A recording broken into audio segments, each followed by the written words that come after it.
తాగేసిన tea glass ఎక్కడ ఉండాలి? సింక్లోనే ఉండాలి. ఈ విషయాలన్నీ కూడా ప్రతి ఒక్కరూ కూడా జ్ఞాపకం పెట్టుకోమని కోరుతూ, నా కుడి పక్కన రామకృష్ణ నిల్చొని ఉన్నాడు. నాకు మంచి స్నేహితుడు అని చెప్తాను. మీ చల్లని దీవెనలు ఆశీస్సులు కోరుతా ఉన్నాడు. మంచివాడు.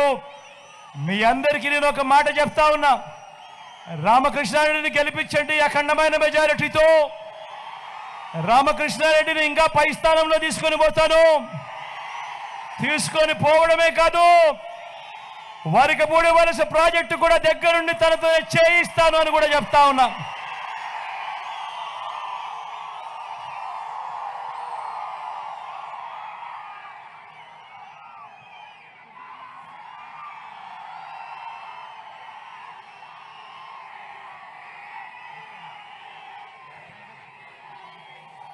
నా ఎడం వైపున మీ ఎంపీ అభ్యర్థిగా అనిల్ నిల్చుంటా ఉన్నాడు. యువకుడు, ఉత్సాహవంతుడు, నా స్నేహితుడు, నాకు తమ్ముడు లాంటోడు. మీ చల్లని దీవెనలు ఆశీస్సులు అనిల్పై ఉంచవలసిందిగా సవినయంగా రెండు చేతులు జోడించి పేరు పేరున ప్రార్థిస్తా ఉన్నారు.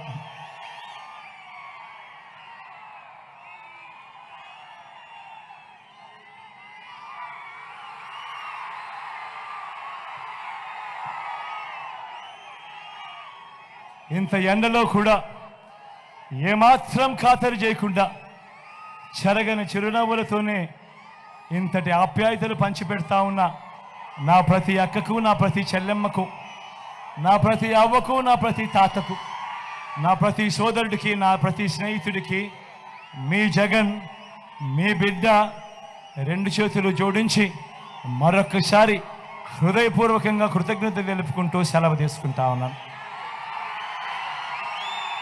మీ బిడ్డ ఒక్కడే ఒక వైపున ఉన్నాడు. ఫలాన్ని మంచి చేశాము అని చెప్పుకునే దానికి ఒక్కటంటే ఒక్కటి లేని వాళ్ళంతా కూడా ఈ రోజు ఏకమవుతా ఉన్నారు. మీ ఇంట్లో మంచి జరిగి ఉంటే మీ బిడ్డకు తోడుగా మీరే నిలవండి. మీ బిడ్డకు సైనికులుగా మీరే కదలండి.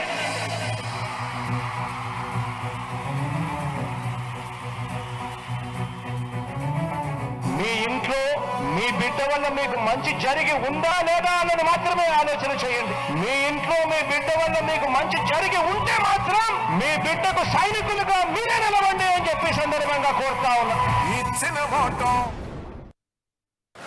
వారం రోజుల్లో జరగబోతా ఉన్నాయి కురుక్షేత్ర మహాసంగ్రామం.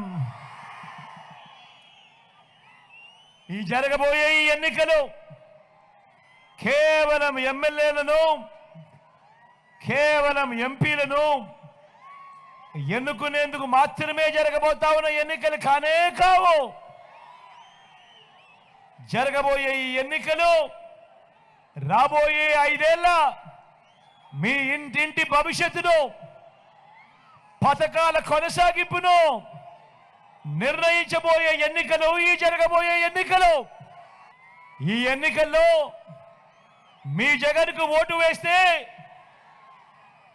మీ జగన్కు ఓటు వేస్తే పథకాలన్నీ కొనసాగింపు, ఇంటింటి అభివృద్ధి. అదే పొరపాటున చంద్రబాబుకు ఓటు వేస్తే పథకాలన్నింటి ముగింపు, మళ్ళీ మోసపోవటం. పొరపాటున చంద్రబాబుకు ఓటు వేస్తే ఏమవుతుంది? మళ్ళీ చంద్రముఖి నిద్రలేస్తుంది. పొరపాటున చంద్రబాబుకు ఓటేస్తే మళ్ళీ చంద్రముఖి నిద్రలేస్తుంది. లేచి లకలక లకలక లకలక అంటూ మళ్ళీ మీ రక్తం దాగేందుకు మీ ఇంటి గడప దొక్కుతుంది. ఖచ్చితంగా ఆలోచన చేయమని కోరుతా ఉన్నా. బాబు చరిత్ర చూస్తే ఏ రోజు మాట మీద నిలబడ్డ చరిత్ర లేదు. బాబు మొన్న ఇచ్చిన మేనిఫెస్టో చూస్తే, సాధ్యం కాని హామీలతో ఆయన చెప్పిన హామీలను చూస్తే ఆయన చేయబోయే మోసం కళ్ళకు కట్టినట్టుగా కనిపిస్తూ ఉంది. నేను ఆలోచన చేయమని అడుగుతా ఉన్నా. ఈ 59 నెలలుగా మీ బిడ్డ పరిపాలన మీరు చూశారు. ఈ 5 సంవత్సరాలలో, ఈ 59 నెలల కాలంలో గతంలో ఎప్పుడూ జరగని విధంగా, గతంలో చూడని విధంగా మీ బిడ్డ ఏకంగా 2,70,000 కోట్ల రూపాయలు, మళ్ళీ చెప్తా ఉన్నాను, ఏకంగా 2,70,000 కోట్ల రూపాయలు మీ బిడ్డ నా అక్క చెల్లెమ్మల కొరకు, నా అక్క చెల్లెమ్మల కుటుంబాలు బాగుండాలి అని ఏకంగా 130 సార్లు మీ బిడ్డ బటన్లు నొక్కాడు. నా అక్క చెల్లెమ్మలకు మంచి చేసేందుకు 130 సార్లు మీ బిడ్డ బటన్లు నొక్కి వివిధ పథకాల ద్వారా నా అక్క చెల్లెమ్మల ఖాతాలకే నేరుగా వారి చేతికి ఎలాంటి లంచాలు లేకుండా, ఎలాంటి వివక్ష లేకుండా నేరుగా మీ బిడ్డ బటన్ నొక్కడం,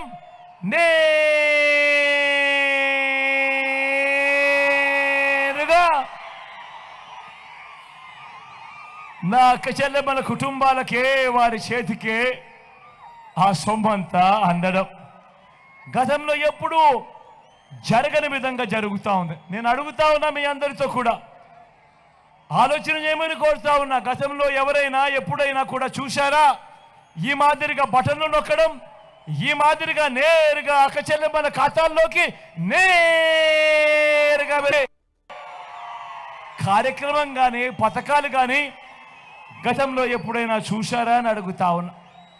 గతంలో ఎప్పుడూ జరగని విధంగా రాష్ట్రంలో మొత్తం 4 లక్షల ఉద్యోగాలుంటే మనం వచ్చేదాకా దశాబ్దాలుగా ఈ 59 నెలల కాలంలో ఏకంగా మరో 2,31,000 ఉద్యోగాలు మీ బిడ్డ అధికారంలోకి వచ్చిన తర్వాతే ఈరోజు నా తమ్ముళ్ళు, నా చెల్లెమ్మలు ఈరోజు ఏ గ్రామ సచివాలయంలోకి వెళ్ళినా కనిపిస్తారు.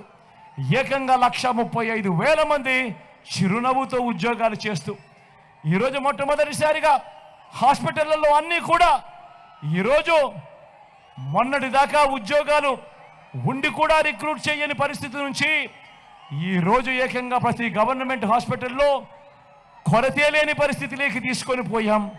అందరినీ రిక్రూట్ చేస్తూ ఏకంగా 2,31,000 రాష్ట్ర చరిత్రలో ఎప్పుడూ జరగని విధంగా జరిగింది కేవలం ఈ 59 నెలల కాలంలోనే అని చెప్పడానికి గర్వపడతా ఉన్నా.